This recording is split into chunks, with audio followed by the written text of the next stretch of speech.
Of course, I always felt that men in makeup should be completely normalized. Cody has really naturally red skin and also very dry skin. So I'm prepping his skin with a really nice moisturizer, and then I'm going in with a hydrating sunscreen.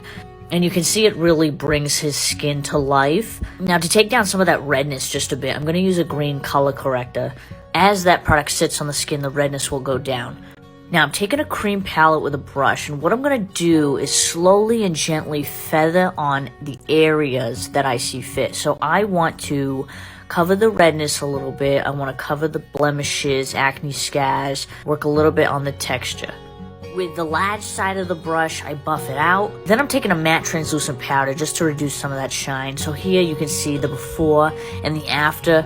Then I'm just adding some brow gel and some lip balm. And you can see there's quite an incredible difference from this before and after. This really only took 3 minutes, and it really made him feel confident.